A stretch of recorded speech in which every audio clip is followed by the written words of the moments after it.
Welcome back viewers, आप देख रहे हैं आर पार और वक्त है सत्य और तथ्य का। मशहूर नीतिकार चाणक्य ने सर्वश्रेष्ठ लीडर के गुणों के बारे में विस्तार से बताया है।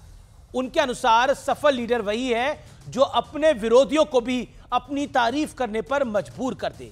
कुछ ऐसा ही हृदय परिवर्तन आजकल प्रधानमंत्री नरेंद्र मोदी के विरोधियों का हो रहा है।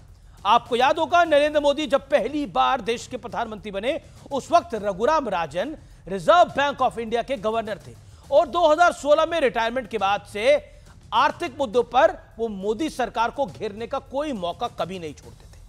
ये वही रघुराम राजन है जो भारत जोड़ो यात्रा में राहुल गांधी के साथ दिखे और उन्हें इंटरव्यू भी दिया।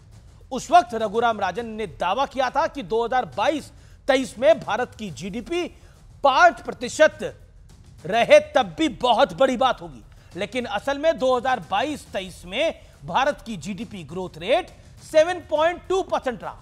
अब रघुराम राजन के सुर बदल गए हैं। वो कह रहे हैं कि मोदी सरकार की नीतियों की वजह से बैंकों के बैड लोन्स में भारी गिरावट आई है। रघुराम राजन ने हाल ही में एक और इंटरव्यू दिया जिसमें उन्होंने कहा कि यूपीए के दौर में यानी कांग्रेस के दौर में करप्शन की वजह से बैंकिंग सिस्टम में बैड लोन में जबरदस्त बढ़ोतरी हुई थी। रघुराम राजन ने मोदी सरकार के पहले वित्त मंत्री अरुण जेटली की भी खूब प्रशंसा की है। उन्होंने कहा कि अरुण जेटली ने उन्हें जरूरी कदम उठाने के लिए खुला हाथ दिया था।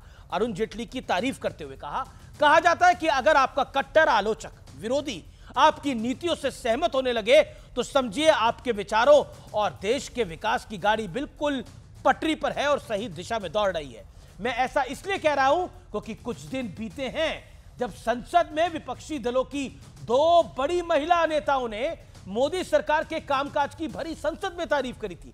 महाराष्ट्र से शरद पवार गुट की सांसद सुप्रिया सुले और तमिलनाडु से डीएमके की मेंबर ऑफ पार्लियामेंट कानी मोई ने कहा था कि मोदी सरकार ने रेलवे के लिए बहुत अच्छा काम कर दिया है। दोनों सांसदों ने खासतौर पर रेलवे स्टेशनों पर साफ सफाई को काबिले तारीफ बताया था। यानी 10 साल बाद अब मोदी के विरोधी भी उनके काम की तारीफ करने लगे हैं। कुछ खुलकर बोल रहे हैं, कुछ ऐसे भी कहते हैं और जो तारीफ करते हैं बस सामने नहीं आना चाहते।